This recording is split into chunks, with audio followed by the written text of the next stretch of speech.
बिस्मिल्लाहिर्रहमानिर्रहीम। अस्सलाम वालेकुम नाज़रीन, आप यूट्यूब चैनल देख रहे हैं। मैं इमरान खान हूँ। इस वक्त जब मैं आपसे बात कर रहा हूँ तो जो लेटेस्ट सूरत हाल है उसमें इसराइल ने बड़ी खौफनाक एयर स्ट्राइक्स शुरू कर दी हैं हमास पे और हमास के बहाने नहते फ़लस्तीनियों के ऊपर। और वो गज़ा की पट्टी में और वेस्ट बैंक में लगातार फ़लस्तीनियों के ऊपर तशद्दुद कर रहे हैं। मैं आपके सामने 6 बड़े अहम हक़ाइक़ रखूँगा। ये सब कुछ जो अब हुआ वो क्यों हुआ, इसराइल ने क्यों किया, इसके 6 हक़ाइक़ हैं, वो मैं आपके सामने रखूंगा। लेकिन पहले दुनिया भर की सूरत हाल देख लें आपके इस वक्त जो इसराइल कर रहा है फ़लस्तीनियों के साथ, उसके बारे में वहाँ पे क्या रद्द-ए-अमल आ रहा है। साउथ अफ्रीका में बहुत बड़े पैमाने पे एहतजाज हुआ है और वहाँ पे लोगों ने आवाज़ उठाई है इसराइल के ख़िलाफ़ और फ़लस्तीनियों के हक़ में। फ़लस्तीनियंस लाइव्स मैटर, जैसे अमेरिका में एक कंपेन चली थी ब्लैक लाइव्स मैटर, कि वो जो काले हैं उनकी ज़िंदगी जो है वो भी जो है वो वजूद रखती है और वो मैटर करती है। इसी तरह फ़लस्तीनियों के बारे में तहरीक चलाई जा रही है। साउथ अफ्रीका में ये तहरीक चली है, बरतानिया में ये तहरीक चल रही है और बोरिस जॉनसन के दफ्तर के बाहर हज़ारों की तादाद में लोग इकट्ठे हो गए हैं। और इसके अलावा बरतानिया में सारा दिन एहतजाज होता रहा। फ़लस्तीन के हक़ में लोगों ने फ़लस्तीन के झंडे उठाए हुए थे। अमेरिका में, वाशिंगटन में, न्यूयॉर्क में और दीगर शहरों में एहतजाज हुआ है बहुत बड़े पैमाने पर। और उसमें न्यूयॉर्क के अंदर कुछ लोग जो ज़ायनिस्ट हैं, जो इसराइलियों के एजेंट हैं, वो इसराइली झंडे उठाकर भी मैदान में आ गए और कुछ जगह पे तसादुम भी हुआ। एक दो जगह पे मैंने ऐसी वीडियोस देखी हैं कि जो फ़लस्तीन के हमायती हैं, वहाँ लोग मौजूद हैं, उन्होंने इसराइल के हमायतियों से झंडे छीन कर उनको फेंक दिया और पुलिस की बहुत बड़ी नफरी दोनों तरफ के लोगों को कंट्रोल करने के लिए मौजूद थी। तो बहुत गुस्से में हैं लोग और हालात जो हैं वो बेकाबू हो रहे हैं। पूरी दुनिया के अंदर एहतजाज हो रहा है, ऐसा पहले नहीं हुआ। इसराइल के साथ बार बार जुल्म हुआ है, बार बार एयर स्ट्राइक्स हुई हैं, बार बार बच्चों पे जुल्म और ज्यादती की गई है, लेकिन इस मरतबा पूरी दुनिया ने रद्द-ए-अमल बड़ा ज़बरदस्त दिया है। सिर्फ मुसलमान मुल्क और मुसलमानों में सिर्फ अरब ममालिक सही तरह बात नहीं कर रहे और खुलकर सामने नहीं आ रहे। अरब ममालिक इस मौके से फ़ायदा उठा सकते हैं। पूरा का पूरा मगरब जो है वो इस वक्त झंझोड़ा गया है। हालांकि अमेरिका पूरा साथ दे रहा है इसराइल का। जो बरतानिया की हुकूमत है या जो यूरोपीय यूनियन के ममालिक हैं, वो इसराइल के खिलाफ जाने से कतराते हैं, क्योंकि इसराइल के पास पैसे हैं, इसराइल के पास वसाइल हैं। इसराइल जो है वो बड़ा तगड़ा मुल्क है, बैंकिंग का पूरा सेक्टर उसके पास है, सूदी कारोबार सारा उनका है, बड़ी बड़ी मल्टीनेशनल कंपनियां उनकी हैं। लिहाजा बड़ा आसान नहीं है कि उनके खिलाफ सारे खड़े हो जाएं, लेकिन उनकी पब्लिक खड़ी हो गई है। यह मौका है कि अगर अरब मौके से फायदा उठाएं, इस दबाव को बढ़ाएं, इस एहतजाज के अंदर शामिल हो जाएं और फिर वार्न करें इसराइल को कि या तो वो फ़लस्तीनियों को उनका हक दे, तो या फिर एक जंग के लिए तैयार हो जाए मुसलमान मुल्कों के साथ। 57 मुसलमान मुल्क हैं और इनके पास मिसाइल भी हैं, हथियार भी हैं, एयरफोर्स भी है, हर किस्म के मुजाहिद भी हैं, ताकत भी है, सब कुछ है। ये मुकाबला करना चाहें तो इसराइल इनका कुछ नहीं बिगाड़ सकता। और मगरबी ममालिक सारे मुसलमान मुल्कों से कभी नहीं लड़ेंगे। इंडिया भी बीच में नहीं आएगा, क्योंकि इंडिया के बेशुमार लोग वो अरब ममालिक में काम करते हैं, वो कभी उनके साथ अपने ताल्लुकात खराब नहीं करेंगे। चाइना भी इसराइल के लिए सारे मुसलमान मुल्कों से ताल्लुकात खराब नहीं करेगा। मगरबी ममालिक को सोचना पड़ेगा, क्योंकि वो सारे ईसाई मुल्क हैं। क्या यहूदियों के लिए वो अपने ताल्लुकात मुसलमानों से, जो दुनिया की दूसरी सबसे बड़ी अक्सरियत है, उनके साथ अपने ताल्लुकात खराब करेंगे? वो मुसलमान जिनसे उनको रॉ मटेरियल मिलता है, वो मुसलमान जिनकी मार्केट्स बहुत बड़ी है पूरी दुनिया में। तो मुझे नहीं लगता कि दुनिया अगर मुसलमान इकट्ठे हो जाए तो उनका मुकाबला करेगी और यहूदियों के साथ खड़ी हो जाएगी। ऐसा नहीं होगा। लेकिन हमारे निफाक का, हमारे तकसीम का फायदा उठा रहा है इसराइल। हमास ने रॉकेट फेंके हैं, कुछ इतलात के मुताबिक 600 रॉकेट, और जो हमास की तरफ से कंफर्मेशन आई है उन्होंने 130 रॉकेट फायर किए हैं इसराइल के ऊपर। इसराइल में आके ये रॉकेट गिरे हैं जी। ऐसा नहीं है कि सारे रॉकेट जो हैं वो हवा में तबाह हो गए।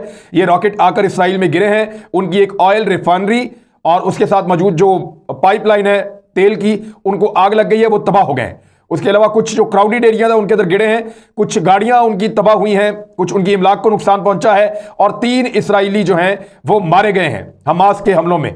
दूसरी जानिब 28 फ़लस्तीनी शहीद हो गए हैं और लगातार हमले जो हैं वो जारी हैं इसराइल की जानिब से। 140 फ़िज़ाई हमले, अब जब मैं वीडियो कर रहा हूं तो इससे पहले तक 140 फ़िज़ाई हमले किए गए हैं और बहुत सारे हमले लगातार किए जा रहे हैं। और एक बड़े फ़िज़ाई हमले का प्लान किया गया है कि बहुत बड़े पैमाने पर हमास और फ़लस्तीनियों को निशाना बनाया जाएगा और निहत्ते बच्चों को और फ़लस्तीनियों को कत्ल किया जाएगा। ये जो लोग शहीद हुए 28, इनमें 10 के करीब बच्चे हैं और निहत्ते लोग थे सारे के सारे जिनको शहीद किया गया है इसराइल की जानिब से। हिलाल अहमर की जो टीम मस्जिद अक्सा की तरफ जाना चाह रही थी, क्योंकि बार बार इसराइल मस्जिद अक्सा पे अटैक कर रहा है, तो उस टीम को रास्ते में रोका गया है। ज़बरदस्ती उनके ऊपर टॉर्चर किया गया है इसराइली फोर्सेज की जानिब से और उसकी फुटेज पूरी दुनिया में वायरल हो रही है। वहाँ पर हिलाल अहमर में ज़्यादातर तुर्किश काम करते हैं या फ़लस्तीनी काम करते हैं। जो अपने भाइयों को बचाने का काम करते हैं, अब उनको भी रोका जा रहा है, तिब्बी इमदाद देने से मना कर दिया गया है। अब मैं आपके सामने 6 हकायक रखता हूं कि यह सारा कुछ क्यों हुआ, कैसे हुआ। इन 6 में से पहला फैक्ट जो मैं आपके सामने रखूंगा कि मस्जिद अक्सा कहां है और किसके पास उसका कंट्रोल है। इस बात को आप पहले समझिए। मस्जिद अक्सा जो है ये इस्लाम की तीसरी सबसे मुकद्दस तरीन इबादत गाह है। खाना काबा, मस्जिद नबी और मस्जिद अक्सा, ये यरूशलेम का जो पुराना शहर है उसके अंदर वाक़ है। ये पुराना शहर, इस पे बहुत बड़े बड़े दरवाजे लगे हुए हैं और उसके 4 क्वार्टर्स उनको कहते हैं। एक यहूदियों का क्वार्टर है, एक ईसाइयों का क्वार्टर है, एक आर्मीनियंस का क्वार्टर है और एक मुसलमानों का क्वार्टर है। जो सबसे बड़ा क्वार्टर है वो मुसलमानों का क्वार्टर है। इसका दूसरा फैक्ट ये है कि मस्जिद अक्सा का कंट्रोल इस वक्त किसके पास है। मस्जिद अक्सा का कंट्रोल पहले मुसलमानों के पास था, क्योंकि मशरकी यरूशलेम में है, तो मशरकी यरूशलेम मुसलमानों के पास है। मगरबी यरूशलेम जो है वो ईसाइयों के पास, यहूदियों के पास और आर्मीनियंस के पास है। लिहाजा मशरकी यरूशलेम के अंदर ये आती है मस्जिद अक्सा, तो ये मुसलमानों के पास इसका कंट्रोल हमेशा रहा। लेकिन 1967 में इसराइलियों ने ज़बरदस्ती इस एरिया पे कब्जा कर लिया और यहाँ पे आने वाले तमाम रास्तों पे नाके लगा दिए। अब मुसलमान अगर मस्जिद अक्सा में आना चाहते हैं तो उन्हें इसराइलियों से इजाज़त मांगनी पड़ती है। बाद औक़ात वो इजाज़त नहीं देते। यहीं पे ईसाइयों के जो मुकद्दस मुकामात हैं, ईसाई आना चाहें तो उनको भी इजाज़त नहीं देते। लेकिन यहूदियों के लिए वो तमाम मामला जो है उनको खुला रखते हैं और उनको फैसिलिटेट करते हैं।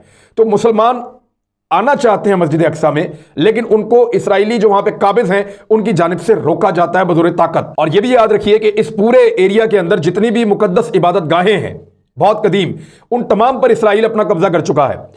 तीसरा जो इसका फैक्ट है वो ये है कि मस्जिद अक्सा में अभी क्या हो रहा है। तो इसको आप समझिए, रमज़ान मुबारक का महीना है और आखिरी 10 रातों में लोग खुसूसी इबादतें करते हैं। लोग मस्जिद अक्सा जाना चाह रहे थे और बहुत बड़ी तादाद में वो चाह रहे थे कि वहाँ पे पहुँचें, लेकिन इसराइली फोर्सेस ने उनके ऊपर अटैक कर दिया और उनको मस्जिद से निकालना शुरू कर दिया। इसकी वजह मैं आपको चौथे फैक्ट के अंदर बताऊंगा। लेकिन इसराइलियों ने उनके ऊपर स्टन ग्रेनेड फेंके, उनके ऊपर रबड़ की गोलियां चलाई जिनके अंदर मेटल था, ऊपर रबड़ चढ़ा हुआ था, उनके ऊपर आंसू गैस फेंकी। लगभग 250 के करीब फ़लस्तीनी पहले हमले में ज़ख्मी कर दिए और एक शख्स जो है उसकी दोनों आंखों से वो नाबीना भी हो गया। तो बड़ा शदीद ये अटैक था इसराइल का। उन्होंने मस्जिद अक्सा को खाली करवाया और वहाँ पे एक जंग जैसी सूरत पैदा कर दी और जो मेडिकल कैंप जिसके अंदर मुसलमान पहुंचे उसके ऊपर भी दस्ती बमलों से हमला कर दिया। जिन लोगों को तिब्बी इमदाद दी जा रही थी उनके ऊपर भी अटैक किया, उनके ऊपर भी बम फेंके, उनके ऊपर भी गोलियां बरसाई और जो मेडिकल का अमला वहाँ पे मौजूद था उनको भी टॉर्चर किया। तो ये इसराइल ने किया। अब आप जो चौथा फैक्ट है उसमें देखें कि मस्जिद अक्सा में जो हालिया कशीदगी हुई है इसका शेख जर्राह के इलाके से क्या ताल्लुक है। शेख जर्राह का इलाका जो है ये मजीद जो मुसलमानों का एरिया है उसके ऊपर वाला एरिया है, यानी ये नेबरहुड बनता है यरूशलेम का और ये मुसलमानों का पक्का इलाका है क्योंकि इसके नीचे यहाँ सारे मुसलमान रहते हैं और ये मुसलमानों के कंट्रोल में बहुत पुराना है। यहूदी यहाँ पे अपनी बस्ती बनाना चाहते हैं और वो अपनी अदालतों को, अपने निज़ाम को, अपने सिस्टम को, अपनी सिक्योरिटी फोर्सेस को, अपनी इंतजामिया को इस्तेमाल करते हैं मुसलमानों से उनके घर छीनने के लिए। अब मुसलमान एहतजाज कर रहे हैं कि शेख जर्राह का इलाका हमसे खाली ना करवाया जाए। तो ये हमेशा मस्जिद अक्सा को मुसलमानों को ब्लैकमेल करने के लिए इस्तेमाल करते हैं। कैसे?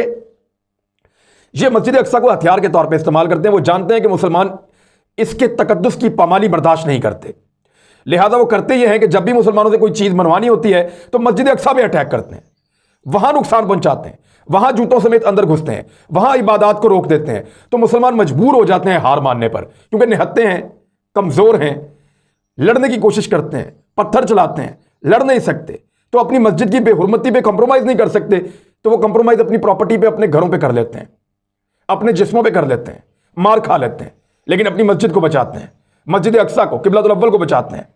तो ये उनकी कुर्बानी है और इसराइल इस कमजोरी को जानता है कि मस्जिद अक्सा का तकद्दुस पामाल करो, वहां जाके जुल्म और बर्बरियत करो, मुसलमानों से जो मर्जी मनवा लो, क्योंकि ये फलस्तीनी मुसलमान निहत्ते हैं, अल्टीमेटली मान लेते हैं बात, रिएक्ट नहीं करते। लेकिन इस मरतबा थोड़ा मुख्तलिफ हुआ। ये 5वां फैक्ट मैं आपके सामने रख रहा हूं। इस मरतबा फलस्तीनियों ने मस्जिद अक्सा पर हमले का मुख्तलिफ जवाब दिया।